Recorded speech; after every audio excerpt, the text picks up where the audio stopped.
All right, Shalom. Shalom. We're the brothers from Great Millstone, Atlanta, back with another lesson. Lord willing, the lesson be edifying. But before we get started, as always, we would like to give all praise, glory, and honor to Yahweh, Bahashem, Yahweh Shai, Bahashem, Rafa, Dodge. We would also like to give double honors to our elders and apostles at Great Millstone and want to say peace, safety, much love, and blessing to the Akim across the four corners of the earth that are pushing out this truth and truth and sincerity and putting their lives on the line to do so. I want to say shalom to you, brothers. I'm the brother Arak. I got the brother Anai with me. And through the spirit, Lord willing, we're able to bring out some edification in this lesson. And as you can see from the title, we're going into moderation. Okay, moderation being key because anything that is in excess could be detrimental or harmful. So it's important to check certain things when you see them beginning to be of access, if you will, of excess, if you will, being too much, doing too much of anything, whether it's eating, drinking, slothfulness, watching TV, whatever the case may be, too much of anything, eating sweets, eating junk food, anything in excess could be detrimental. So that's why it's important to self-examine yourself. And when you see these things becoming a problem, to check it at the door, of course, through the spirit, because we know by being in this flesh, we are subject to the flesh. So we need the spirit in order to combat these things, in order to keep it on a level playing field. You got something you wanted to start off with? Yeah, that scripture you called for. This is Proverbs chapter 11, verse 1. It says, "A false balance is abomination to the Lord, but a just weight is his delight." Yeah, and if you're moderate, you're going to be balanced in everything that you do. Okay, and once the scale begins to tilt in one direction, that leads you away from moderation, and it becomes excess. Okay, once the scale is not even anymore, and it leans either to the left or to the right, that means you've gone beyond the point of moderation, and you're starting to begin to have too much of something. Okay, you got that definition up in the online etymology? Yeah, let me bring out this word balance right quick. Okay. All right, okay. You got on the online etymology, you've got balance, which is a noun, and just like you went into, you got to make sure the scale is like even, even Steven. It says the word balance noun goes into scales, apparatus for weighing, and then as a verb, it says be equal with. So I'm gonna get this word moderation as well. So just that was a spirit, man. Just like you brought out, it has to be equal balance. And the word moderation from the online etymology, it says quality of being moderate or temperate, a lessening of rigor or severity. From the old French moderation, 14th century, alteration, modification, mitigation, alleviation, and from the Latin moderatinum, it says a controlling, guidance, government, regulation, moderation. And it was a word in that alleviate. Alleviation, yeah, meaning to cut certain things off. Okay, and the bishop here in our camp, he put out a challenge for us to cut something off, or alleviate something in the flesh, going into the Passover, and that's a form of moderation. Okay, because anything that you thought about that you may want to cut off for the next 2 weeks, it had to be in excess or you wouldn't have thought of. Okay, because something that's perfectly balanced, that's not a problem, like the brother say, that's even Steven, you wouldn't have thought about cutting it off because it hasn't been, or it's not a problem because it's done in increments, things that are sufficient enough for you to continue your daily walk and not fall by the wayside, if you will.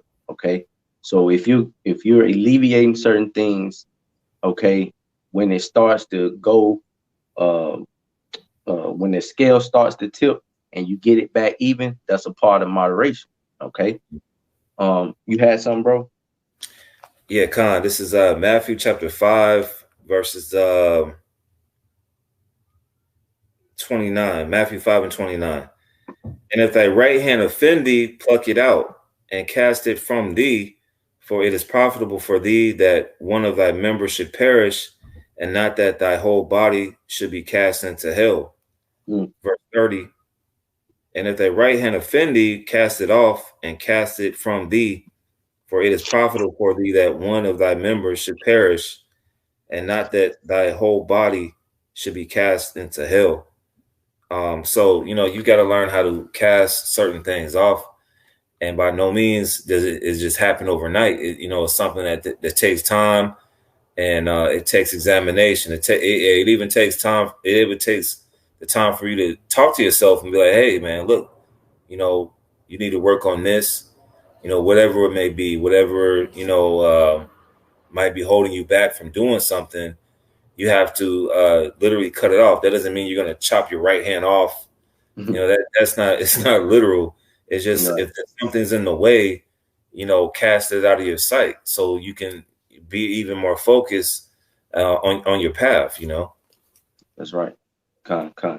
That was it on your precept, Pop? Yeah, con. I got some real quick, Papa Shah. 1 Corinthians 9, and I'll start at verse 24. It says, know ye that which run in a race run all, but one receiveth the prize. So run that ye may obtain. And every man that striveth for the mastery is temperate in all things. All right. And as the brother read on the online etymology, the word moderation goes into being temperate. Okay. The controlling of your lust, and ultimately being balanced, man, in everything you do. Okay. It says, and every man that striveth for the mastery is temperate in all things. Not too much of something, not too little. Okay. You're even keel, if you will. All right. And that's a sign of a well-rounded person. Okay. When you pertain it to sports, a guy that's he can shoot, he can pass, he can dribble, he's added all of those things equally to his game. So one thing he worked on his dribble, he go left too much, all right, or he go to the left too much, all right. He even kill. He can go either hand. That's a person that's more dangerous than a person that's one way or excessively operates in one way. They're predictable, all right. And it also shows that you haven't been working on your game. Okay. So if you not been working on your spirit, it's going to show forth because you're going to overindulge in certain things.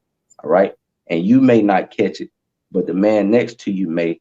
All right. And if that is the case, if a brother comes to you, hey, say, bro, I think you're doing too much, or this and that, you might want to cut some off. You may want to take heed, man, because that's the spirit speaking through that man. Okay.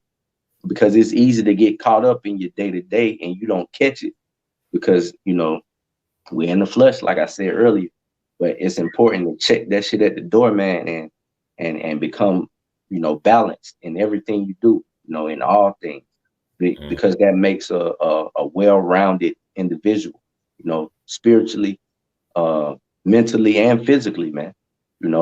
If you ain't been working out, man, stop eating so goddamn much. All right. You ain't been controlling your diet. You eating too much fried foods. All of that can start to show forth.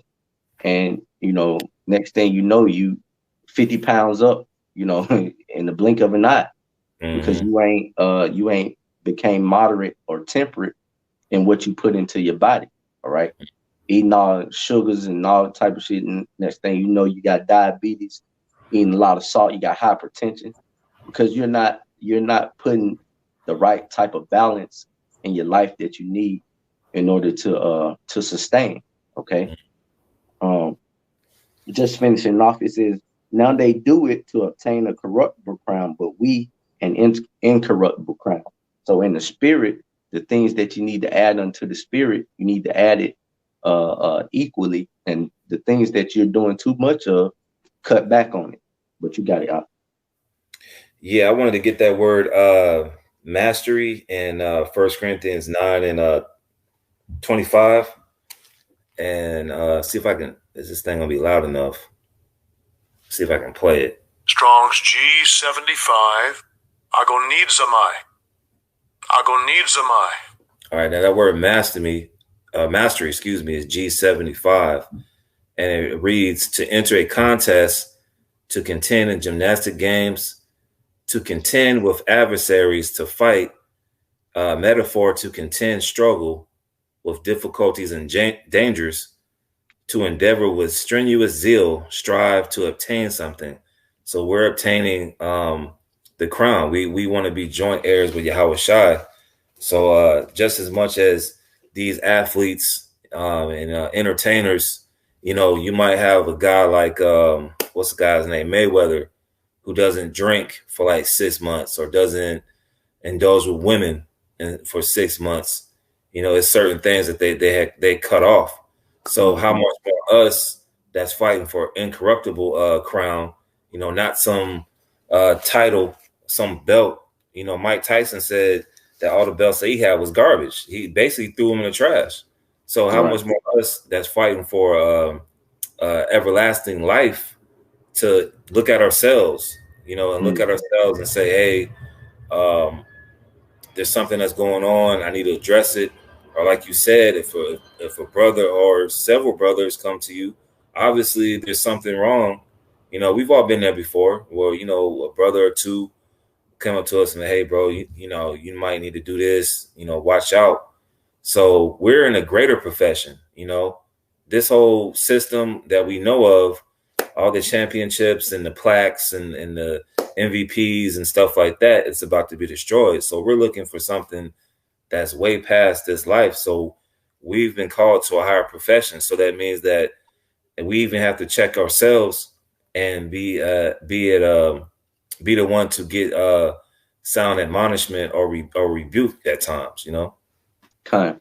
And if I can add to your point, you know, when you master something, that's the highest level, you know, of achievement.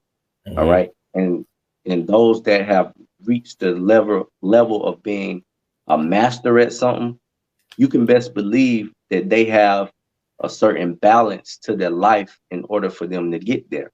You know, they didn't achieve mastery level by going to the club every fucking weekend.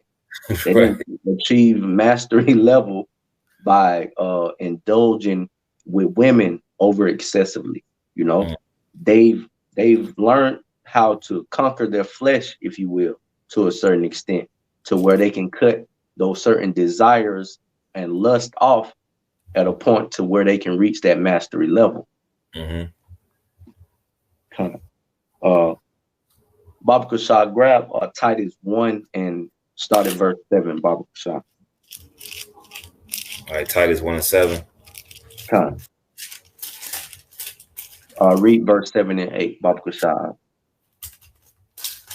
All right.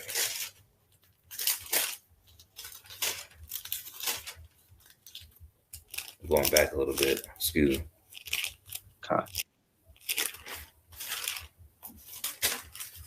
All right, this is Titus chapter 1, verses 7.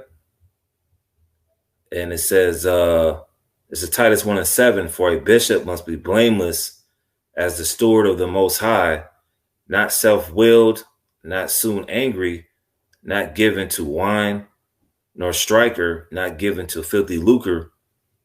Verse 8, but a lover of hospitality, a lover of good men, sober, just, holy, temperate.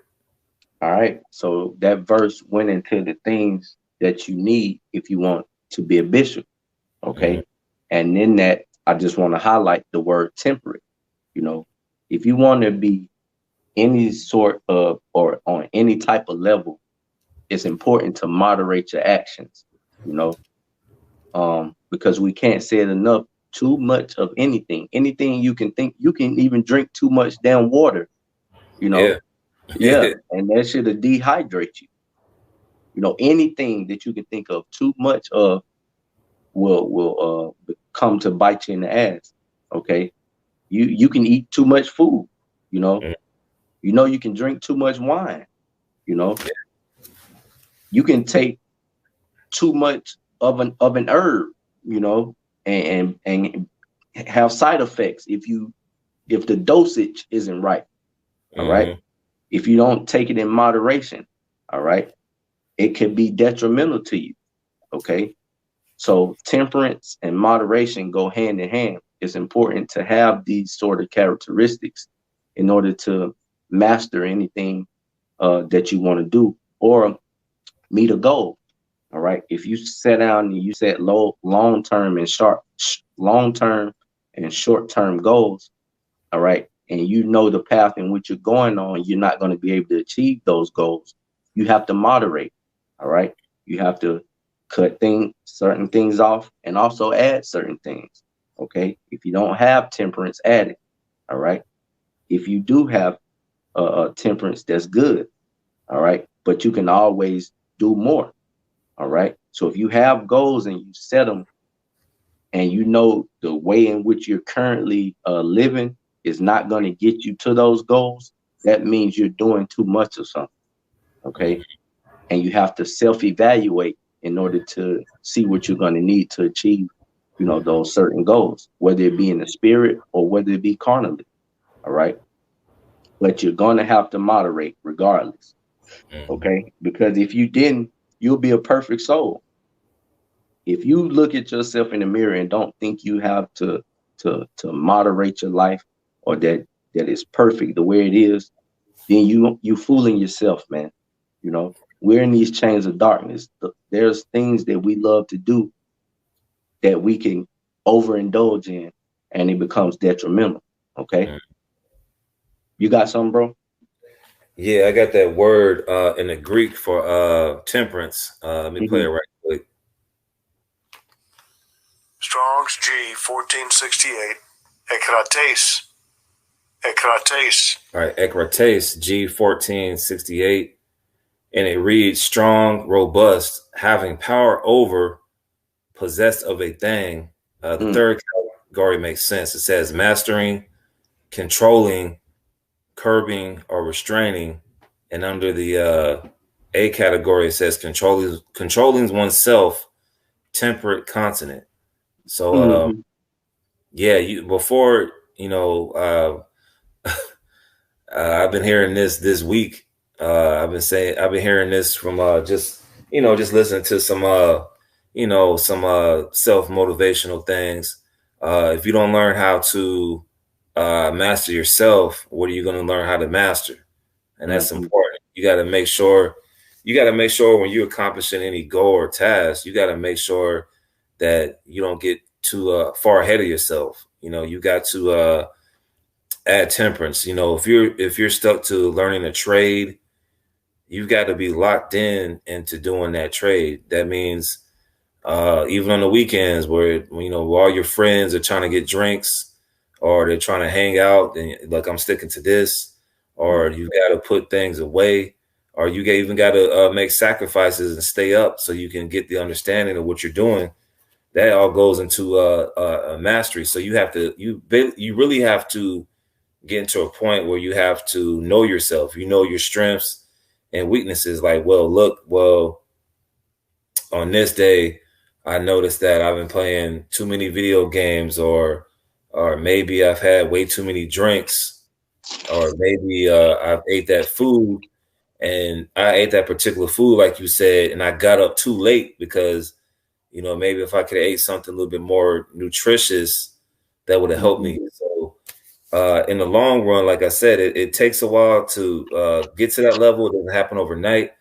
But if we're striving for the kingdom, we have to make sure that we're all we're all sound in mind, you know. That's right. That's right.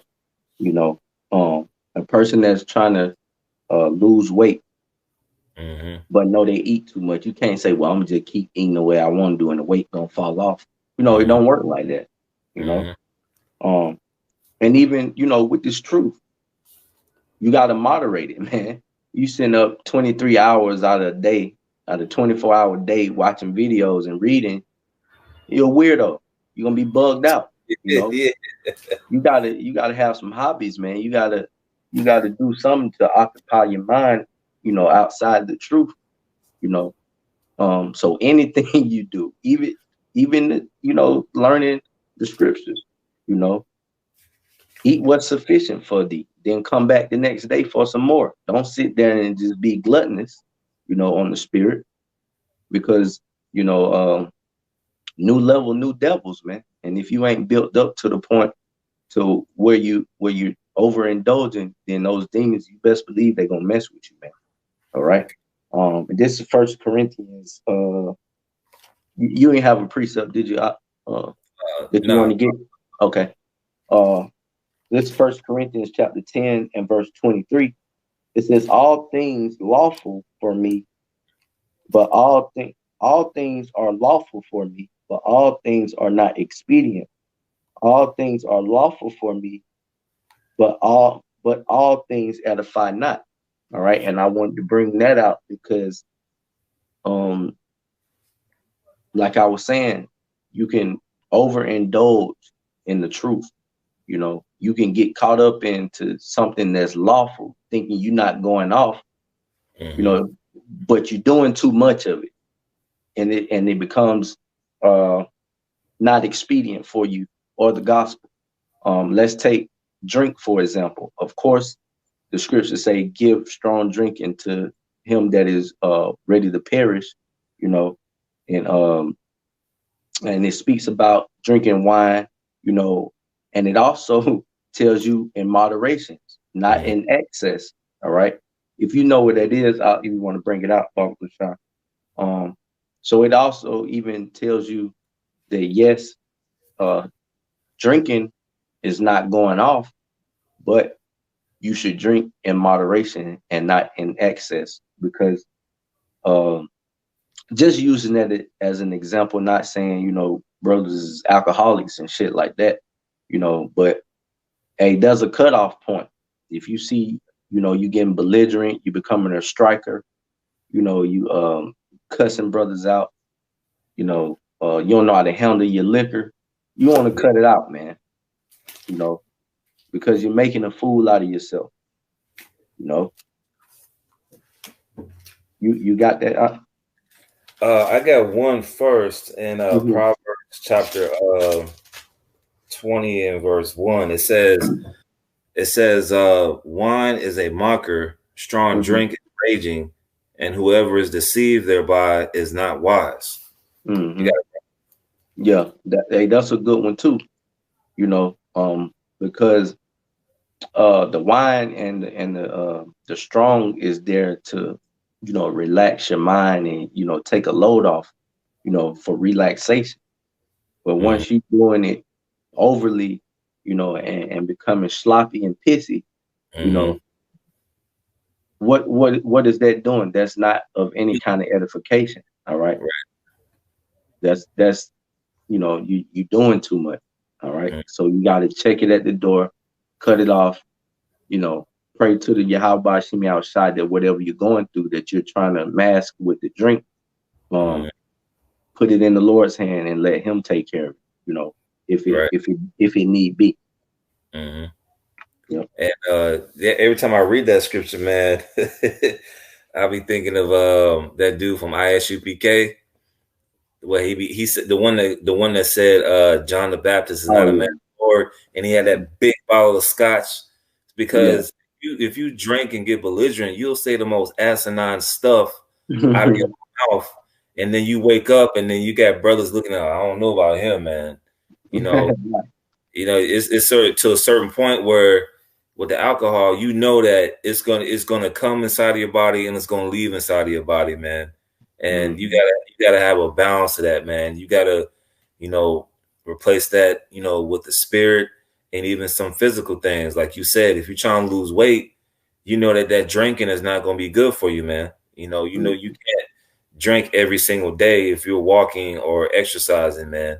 You know, so I got this one in Ecclesiastes 31:27. It says, wine is as good as life to a man if it be drunk moderately. Yep. What life is then to a man that is without wine, for it was made to make men glad. Verse. So like it was made to make men glad, but above that, the key word is moderation. Okay? Right. It didn't say in excess, you know, it's for a man to make him glad. No, man. You know, once you have tipped the scale, or what's it called? Knowing your limit. Mm-hmm. You know, if you have another one, you're gonna get crazy, but you have it anyway. That's not a sign of moderation. Right. Go ahead, Op. It says it's supposed to make you glad. Now you know what Jake, man. Okay, you know Jake have too much. By the end of the night, Jake gonna want to fight you, man. So it makes you into this belligerent guy that you didn't know who you was when you woke up from drinking that madness, man. Mm-hmm. 28, it says, wine measurably drunk and in season bringeth gladness of the heart and cheerfulness of the mind. And if I can say too, if you know that you can't go out and deal without having a drink, maybe you just need to curb your appetite for the drink and maybe just leave it, you know, at the house. You know, the scriptures talk about Noah when he's drunk in his tents. You know, maybe you type of brother that you just good for drinking at home, not in public, man. You got to know the type of person that you are. You know, right? That hey, if I go out with these brothers, you know, I'm just gonna have me a little drink and that's it. You know, you got to know the balance. You know, instead of just going out and being belligerent and you know anything comes out of it. Okay. Exactly. And I'll just go to verse 30, verse 29. It says, but wine drunken with excess maketh bitterness of the mind with brawling and quarreling. And that's what niggas do in the world. If they can't get a woman, they're gonna try to fight somebody, man. Verse 30, drunkenness increaseth the rage of a fool till he offend. It diminisheth strength and maketh wounds, because you get into unnecessary situations that you don't have to. All of a sudden, you fighting somebody for no reason. You know, you're in county jail, or you just get scuffed up and scratched up, and you don't know what happened the next day. You find yourself behind a dumpster. You know, you find yourself in these predicaments, and you know that's not the way how to go about doing things. And we're the light of this world, man. We have to lead by example as far as things that we do. You know, like the scriptures say, all things are done lawful. All things are lawful, but not expedient. Some brothers can't handle the drink. Just because, you know, a brother can handle a high amount of alcohol and he can function, that doesn't mean you go ahead and just down the bottle. No, we're different spirits at the end of the day, man. That's right. That's right. I had one more precept lined up. Did you have anything? If not, we can close out on this. You go ahead. This is 2 Peter 1. I start at verse 4. It says, whereby are given unto us exceedingly great and precious promises, that by these ye may be partakers of the divine nature, having escaped the corruption that is in the world through lust. Hey, and that's basically what it is, man. It's lust, man.